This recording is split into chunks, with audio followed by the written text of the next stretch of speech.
views and opinions expressed in this program are those of the participants and do not necessarily reflect the views of BronxNet or the program underwriters. Coming up, a look at the Jerome Avenue rezoning plan, plus improvements to parks, new legislation, street, co-namings, and more. I'm David Lesh, taking you inside New York City Council District 14 right now.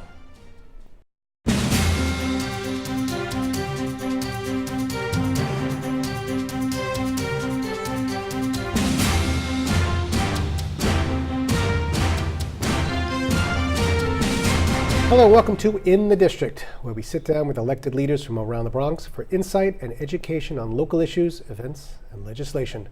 On today's show, we'll sit down with Councilmember Fernando Cabrera of the 14th District, including the neighborhoods of Morris Heights, University Heights, Fordham, and Kingsbridge. Welcome. Thank you. Oh, so nice for you to be here. All right, the first thing I want to talk to you a little about is your district itself. What really is included in your district? Well, as you mentioned on the intro, we have the Kingsbridge area, Mount Hope, we have the University area, and it's a district that has iconic buildings such as the largest armory in the entire world. We are getting ready to do some major rezonings in the area, and it's an up-and-coming neighborhood. It really is. It's bouncing back. Let's talk a little bit about Jerome Avenue, and I know you're going through a whole neighborhood planning study. Tell us a little bit about it. Well, the rezoning covers from 183rd Street all the way down to 161st Street, 167th Street, and we're going to be able to have an opportunity to look at affordable housing. That's our main goal, to be able to have over 4,000 units, apartment units, to be included in the area. The discussion right now that is taking place is who's going to live there, who can afford to live there. And so we're looking forward to having a term sheet from the city that makes sense. Right now, what we're looking at is not matching what we're asking for, but I believe we will get there. We will be able to have an opportunity for the people to be able to afford what the city is presenting to us right now. 80% of the people wouldn't be able to live there. But now, with the efforts that we have with the nonprofits organization, the advocates, the community board, we're pressing on to say to the city, you can do better. We have a different situation that we had in many rezoning, in which we have an area that is very challenging in terms of development. And that's going to require the city to infuse more funding and subsidizing these buildings, so it makes sense for developers to develop in that area. Well, when do you think the development would happen? When is the construction going to happen? A year, 2 years? What do you think? No, we're looking at September to do the certification. I mean, we already started the process back in September, but we're pushing the deadline to September for certification, and then sometime next year we will vote it in the city council. We're looking hopefully by February. What else do you think is going to be included in the plan? Well, in the plans, we're looking at school. We need the infrastructure to be able to absorb 4,000 families. That's quite a bit of people. So we're looking at the school. We're looking at street lighting. We're looking at how we're going to be able to have recreational area for people to come and to enjoy their neighborhood. We look at the residential zoning, so it makes sense. And also very important is the auto industry there. We want them to have a place where they could do business. Well, they've been there for a long time, so that's important. Very important. Now, we were talking a little bit offset about just, the Bronx is really coming on strong now. Absolutely. And we just want to make sure that we're not, we're really pushing anybody out. We want to make sure everybody is included in what's happening here. Let's talk a little bit about maybe parks and some of the other things that might be included in the district. Well, that's a passion of mine. You talk parks, you lift me up, because it's a place where families could go. We had two of the worst, actually not one of the worst, the worst park in all of the city, and happy to report that Mount Hope, I was able to allocate $1 million. The city advocated, the city's putting $2 million. That construction is going to start this year. We have Grand Avenue allocated $2.7 million. You got to see this park. I'd love to see it. It's in August, we're going to do the grand opening. We have a section for the teenagers to play basketball. We have another section for children with a water park. And then we have a section for seniors. So it's an intergenerational one. Then we have St. James Park. We have the best, allocated funding again there, the best soccer field in all of the Bronx. Wow. So if you love soccer, you got to come to St. James Park. We redid the basketball court, now the handball courts and the tennis court, they're going to all be reconstructed. And we had the best handball player in the world, the Really? world champion, came out of St. James Park. Really? So then we're going to be able to allocate funding also to have nonprofit to teach handball, and then they could compete at a national level. And we have also the New York Tennis League. And for parents who would like to have their children between ages 5 to 18, they could just show out to St. James Park and enroll them, and they're ready to go. And it's Listen, I absolutely don't free. know if you know this. I used to teach tennis for the New York No Tennis way. League for a little while when I was Look at practicing that. law. A big fan of the organization, big fan of tennis in general. The maintenance of these parks is also very important to me. It's like once you build it, you want to make sure that someone's there to make sure it's still clean and it's still safe for kids. Any thoughts on how that's going to happen? Well, I think it's very important to establish friends of that particular part, so the Friends of St. James. You know, in my other life, I'm a pastor of a church. Last year, we have what we call Serve Day, and we were able to bring over 100 people from our church and outside the community to come and to plant flowers, to clean up and to rake. I want to encourage everyone to, even if they spend an hour a week to clean up their parks, to join the friends of whatever Really, park. I mean, just to take pride in it. It's really nice. I mean, Absolutely. you create a beautiful park. You want to keep it that way. Yeah, nobody's going to come from the outside to do it for us. We got to take care of our neighborhood. I'm happy to report that we're seeing more people wanting to volunteer because it feels good to make a difference. Absolutely. I want to talk, shift gears a little bit, talk a little bit more about some recent legislation. First of all, with the e-cigarette retailers. I get a little confused sometimes with the e-cigarettes and vaping. I'm not quite sure what exactly these things are. So tell me a little bit about it. Well, you know, they don't have tobacco, basically, Okay. but they have other carcinogens and they're equally as addictive because they have nicotine, and nicotine could affect your arteries as well. But the challenge here is that it is not regulated. We don't even have a licensing program right here in the city of New York. So now through this legislation that we're going to pass in June, we're going to be able to license businesses. Then once they're licensed, we want to reduce the amount of businesses that put this product out. And once it gets to 50%, then we're going to be issuing new licenses. Are there going to be warnings on any of these at the stores or anything, letting people know that it is addictive? Yeah, 'Cause I guess people think, well, there's no harm to it. It's not a regular cigarette, but there is harm. Yeah, absolutely. And look, the federal government has already issued warnings regarding this, and they're the ones who really are responsible for that piece. But it's already out, and the research is already out. And then this is going to be joined with 6 other pieces of legislation. Look, I lost 2 grandparents to cigarette smoking, and I'm very concerned, especially with the young people. Yeah, which leads me to another piece of legislation, and that's secondhand smoke in cars. Let's talk to us a little bit about Well, that. if you go to Jersey, you go to other states, they already have passed laws of for minors, if there's a minor in a car, for nobody to be able to smoke in that car. It makes no sense because we know the dangers of cigarette. Nobody disputes that. So I have a piece of legislation that advocates are really pushing as well to make it illegal to smoke while you have a child. So I guess, if the police see somebody driving and they're smoking and there's a child, I guess, in a car seat or in the back. Absolutely. It's a great idea. Yeah, thank you. All Thank right. you. Styrofoam. Yes. Tell us a little bit about what we're talking about here. Well, please. we spend over $2 million. This is shocking. We spend over $2 million a year to put styrofoam in a landfill. What about if we were able to recycle? And this is what we're going to be able to accomplish in June. We're going to be able to pass it into law that we're going to be able to recycle styrofoam. The technical name is styrene. And then not only are we going to save on the landfill $2 million, but we're going to make money. We're going to make close to $3 million. We're going to sell it. and then it's going to get recycled, and it's going to produce jobs at the same time. So we have a win-win-win situation for our community. All right, and finally, let's talk a little about street namings. Yes. We've got some big street namings coming up. Why don't you tell us a little bit about Well, it? we just did DJ Scott LaRock. Sure. Many people remember. We had a lot of people that came out. I mean, we literally took over Jerome and Kingsbridge Avenue, right next to the Kingsbridge Armory. We had many of the pioneers of hip hop that came out, and he needed to be honored. I mean, the work that they did, they didn't even know they were making history, but he was a genius. He was literally a genius in his era, and so we're happy to have done that street for him. We have And a also Cinco de Mayo Cinco de place. Mayo, which is not too far. As a matter of fact, just a block away at 193rd Street, right next to St. James Park.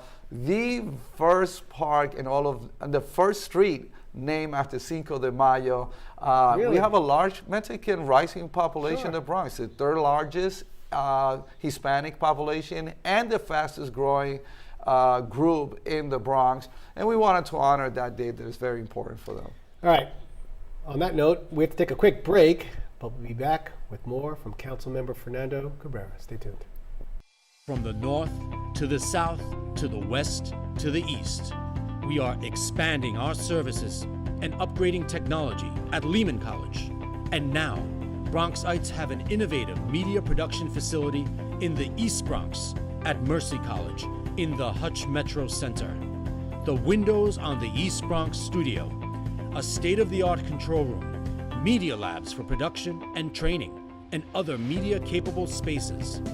Training, workforce development, leading-edge technology, and programs that help you share your ideas, your voice, on your channels, locally and globally. Build media and technology skills at BronxNet and build your dreams. Coming to you from our BronxNet studios, 4 new shows highlighting some of the best of the Bronx has to offer.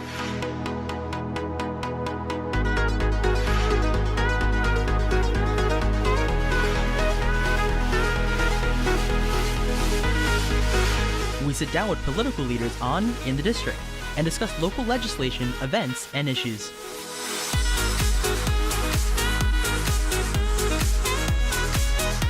See how the community and business come together with The Bronx Now on BronxNet.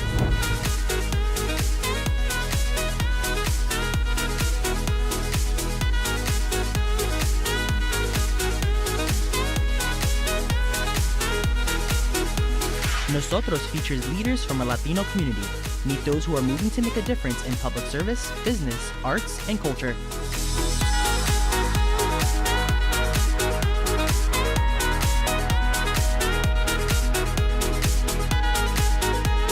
Looking for new and exciting dining experiences? Then you'll want to savor the Bronx and try new restaurants and eateries that fill the borough with delicious dishes.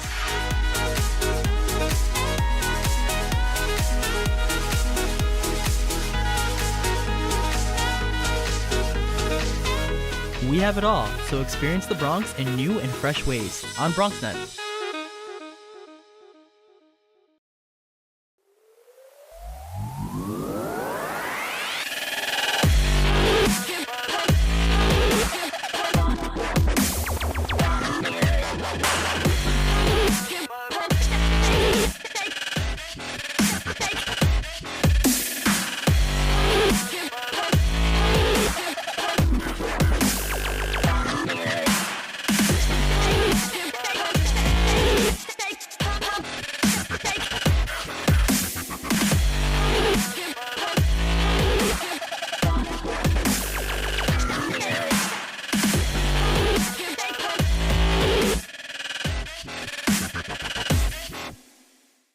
Welcome back.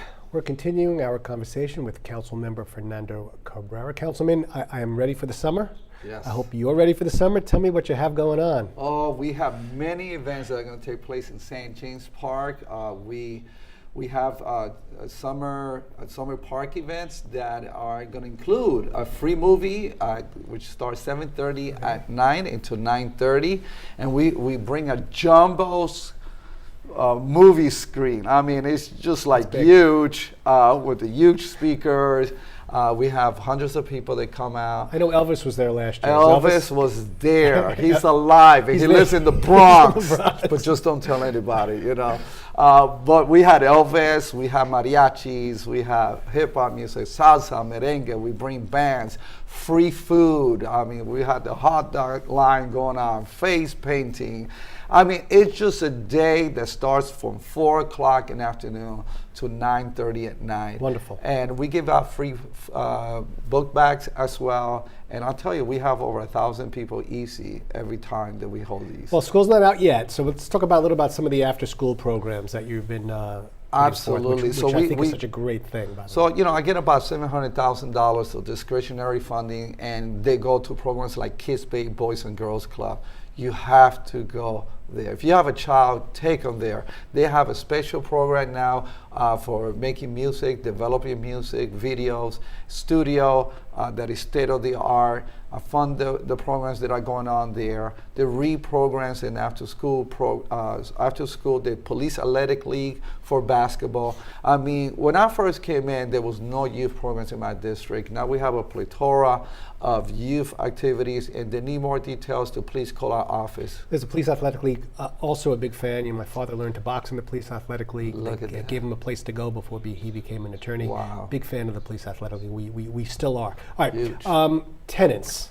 This is something I have to ask you. So many tenants always, call my office. They always want to know what their rights are. You're responsible for the Tenant Bill of Rights, so tell us a little bit about it. Well, that was a huge, I call it epic, historic piece of legislation that we had here in the city, because prior to that, we didn't have the Tenant Bill of Rights. I was able to pass it overwhelmingly in the City Council. I thank my colleagues and the Speaker and the mayor at that time to pass it. But now it's in every building. Yes. If they don't find it in the building, they need to call 311. Do you find there's a particular right that they don't know about that they seem to call over and over, and whether maybe it's heat or hot water or something? Is there something that your office gets calls a lot It's of times? amazing how many, I find in different parts of the neighborhood, there are different issues. Well, for example, something as sound. The first people they call is police department. The first person responsible for sound, really, how loud people put the speaker and so forth, is the landlord. Sure. And a lot of people don't know that. Temperature, and it just. I said, just from the kind of law that I practice, I hear about bed bugs all the time. Yes. Like I hear about, rodents and mice and that type of stuff. And I don't think. A lot of people are not, and whatever you're not up on, you're down on. Yeah. So it's very important for them. And they could it's literally right there in the lobby of every building in the Let's district. keep switching a little bit. Immigrant rights. All right, it's very, very important. Another question the viewers want me to talk to you a little I'll about. tell you, people are scared right now. I have never seen so many people scared, especially children. So we have 3 immigration lawyers that are free of charge. They could come to our office and receive those services. And so we encourage people to come by and receive those services. And we also have a citizenship class, again, free. One of my staff who's very, very good at what she does. We have it in English and we have it in Spanish. So they're more than welcome to come to prepare for citizenship. We also have free family legal services and free tenants services. We provide free Is it usually counsel. Monday through Friday, weekends too? What How's it we usually encourage work? them to do is to call in and to schedule, because we have so many people that want to come do. in. But usually we don't have no longer than two-week wait. So what is the environment with the immigration issues? I mean, people are nervous. Very. I have to tell you, we have principals calling us in saying that the students, some of them don't want to go to school, some of them do go, but they can't focus because they hear their parents say, if you get taken and sent back, I'll stay here and move in with grandma or so forth. It just brings a lot of instability. Have you heard about any deportations or anything really happening here? We have it in our district, but just the prediction of it, that's what produces fear. It's just when people start predicting based on what they see in the news, that it makes people very unsettled. I know we talked a little bit about the summer program. Anything else coming up that you really want to let us know about? Some wonderful things that are happening. Well, what I encourage you is to call our office, because there's so many block parties that take place, so many events that take place in our district, and there's just too many to mention right now. But to call us at 347-590-2874, and we want to just share with them what they could have and have it for free. Now, if I come to the party, do I have to dress up as Elvis or anything? Well, Elvis will be there already, but anybody else? You just gotta look like teenagers said. Just look lit. Fair enough. I can get you on the tennis court. All right. Well, thank you very much, Thank Councilman. you. All right. Well, that's all the time we have for today. Thank you, Councilmember Cabrera, for joining us, and you for tuning in. We hope you'll continue to join us as we go inside districts all around our great borough. I'm David Lesh. You can catch me Tuesday nights at 6:30 on Today's Verdict. See you next time.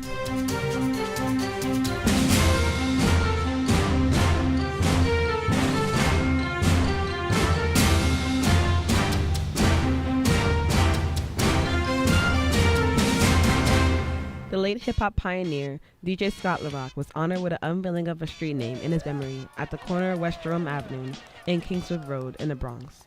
Under the assistance of Councilmember Fernando Cabrera, the unveiling of the sign reads DJ Scott LaRock Boulevard is a major milestone for the Bronx community. Family members and Bronxites came out to celebrate his legacy and contributions to hip-hop as they rejoice in celebration of Hip Hop Week. Today we're here to co-name a street after one of the pioneers of hip-hop. We're talking about DJ Scott LaRock, who was a creative genius. He was part of the Boogie Down Productions. He was one of those pioneers in the field that put the Bronx in the map, who put hip-hop in the map, not only here in the United States, but all across the world. This ceremony wouldn't have been possible without the dedicated support of Bronx community members, as the sign took over 2 years to finally bring to life. In conjunction with Fernando Cabrera, the street naming ceremony was backed by the Universal Hip Hop Museum in the Bronx. Bronx native and executive director Rocky Buchanan shares why this recognition for Scott LaRock in the Hip Hop Museum is so important. We worked with the Honorable Councilman Fernando Cabrera on passing legislation to help get a street codenamed after DJ Scott LaRock. The mission of the Universal Hip Hop Museum is to preserve and celebrate the legacy of our pioneers and the history of hip hop culture on a global level. But today it's all about the Bronx. This street unveiling was full of a crowd that included direct members of Scott LaRock's family and childhood friends who were there during his journey to the success of the label Boogie Down Productions. One of the members of BPD and LaRock's friend, said G, explains why this is such an important day in history, as Scott's vision was so far ahead of what the hip-hop culture is today. This is one of the greatest days in hip-hop, other than the day when Kool Herc had the street named after him. DJ Scott LaRock was just so far ahead of his time. All the things that people are doing today, the branding and all of that, this was Scott's vision back then in the late 80s. Commemorating his memory as a hip-hop icon, the crowd continued to celebrate, as Scott's legacy will never be forgotten, with his name forever embedded for all to admire. This is Taylor Carter reporting for BronxNet. We're here today on Cinco de Mayo in the Kingsbridge section of the Bronx, where Councilman Fernando Cabrera and other politicians will unveil Cinco de Mayo Place, in honor and recognition of the Mexican culture and the contributions they give to the Bronx. Well, this is a historical day. For the very first time in New York City, we're about to co-name a street Cinco de Mayo. I really do know of their contribution and how hard they work in our community, and they make us better. They make us better. So this is a point of recognition, a point to say they're here to stay, and they're here to make the community much better. The reason why we're doing it right in this spot, 193rd Street and Jerome Avenue, is because we have a large population of Mexicans that reside here. It's one of the largest in the entire city. President of Mexican Association, AMA, Maria Cristina Rios, came from Harlem to watch the unveiling of Cinco de Mayo Place in the Bronx. It's really exciting for it to come to fruition. I think it's a nice gesture of the city to name Cinco de Mayo Way. It's such a significant holiday, especially in the United States. Jairo Guzman, president of Mexican Coalition, mentioned how he has worked very hard in keeping a permanent Mexican presence in New York and is looking forward to keeping the Mexican culture alive. We've been here contributing to the New York City fabric, right, of its diversity, and the Mexican community has been for many decades working hard, making sure that our culture, our music, our food is ingrained into what makes New York City special.